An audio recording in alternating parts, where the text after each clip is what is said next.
এই দৃশ্য দেখতে পাচ্ছেন, বিশ্বের সবচেয়ে বড় পরাশক্তি আমেরিকা এবং সেই পরাশক্তির প্রেসিডেন্ট, অপ্রতিরোধ্য প্রেসিডেন্ট ডোনাল্ড ট্রাম্প, যিনি টুইটারে এবং তার সোশ্যাল প্ল্যাটফর্ম যে ট্রুথ, সেটাতে ভয়ঙ্কর ভয়ঙ্কর হুমকি এবং সকাল সন্ধ্যা হুমকি দেন। কাকে উঠিয়ে নিয়ে আসেন, ঠিক আছে, কার তেল বন্ধ করে দেন, কাকে কোথায় হামলা করেন, একদম টুইটারে তিনি আদেশ দেন এবং ট্রুথে আদেশ দেন, ওপেন সোশ্যাল প্ল্যাটফর্মে। তিনি এইভাবে সম্মিলিত মোনাজাত এবং সম্মিলিত জিকির, আমাদের ভাষায় যদি বলি, মানে খ্রিস্টান ধর্মের আলোকে তিনি বড় বড় খ্রিস্টান পাদ্রীদের একত্রিত করে, আমেরিকার ইতিহাসে ফার্স্ট কোনো প্রেসিডেন্ট, প্রথম কোনো প্রেসিডেন্ট, এইভাবে ধর্মীয় নেতাদের একত্রিত করে হোয়াইট হাউসের মধ্যে এই আমাদের ভাষায় সম্মিলিত মোনাজাত বা সম্মিলিত জিকির, যেটা বাইবেলের আলোকে তাদের যে দোয়া বা মোনাজাত, সেটি তিনি করছেন। শুধু এটিই নয়, আপনারা আরও আশ্চর্য হবেন যে বর্তমান যিনি আমেরিকার প্রতিরক্ষামন্ত্রী, যদিও আমেরিকা তার প্রতিরক্ষা মন্ত্রণালয়ের নাম পরিবর্তন করেছে, সেটার নাম এখন যুদ্ধ মন্ত্রণালয় বা যুদ্ধমন্ত্রী, বর্তমান আমেরিকার যিনি যুদ্ধমন্ত্রী, তিনি তার শরীরে, তার গায়ে, তার বাহুতে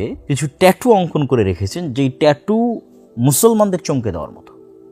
আমরা মুসলমানেরা ছোটবেলা থেকেই শুনেছি যে দাজ্জালের কপালে কাফের লেখা থাকবে আরবিতে, শুধু মুমিনেরা সেটা দেখতে পাবে। তো এই যুদ্ধমন্ত্রী, প্রতিরক্ষামন্ত্রী, তার বাহুতে কাফের আরবিতে স্পষ্টভাবে ট্যাটু করে রেখেছে। তার মানে সেই দাজ্জাল, এটি আমরা বলতেছি না, কিন্তু এই বিষয়গুলো অবশ্যই তার বাহুতে লেখা এই কাফের মুসলমানদেরকে চমকে দেওয়ার মতো।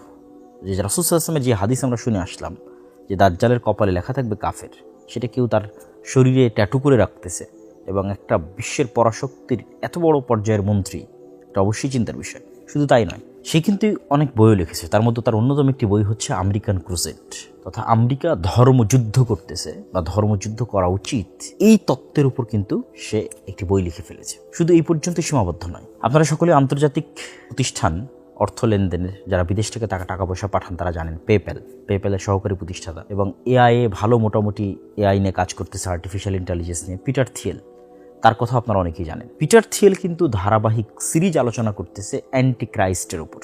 অ্যান্টি ক্রাইস্ট মানে দাজ্জালকে বাইবেলের প্রফেসি অনুযায়ী, বাইবেলের ভবিষ্যৎবাণী অনুযায়ী অ্যান্টি ক্রাইস্ট বলা হয় দাজ্জালকে।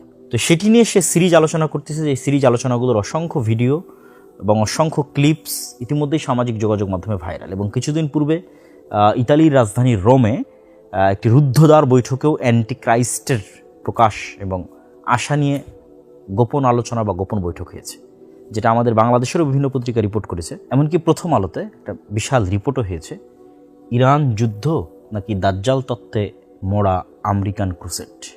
এবং এই বিশাল রিপোর্টে দাজ্জাল কেন্দ্রিক যে তথ্য বা যে তথ্যগুলো আমি আপনাদের সামনে তুলে ধরলাম, এখন যেগুলো নিয়ে আলোচনা হচ্ছে, সেগুলোর মোটামুটি একটা আলোচনা এখানেও আছে, আপনারা পেয়ে যাবেন এখানে। প্রিয় দর্শক ও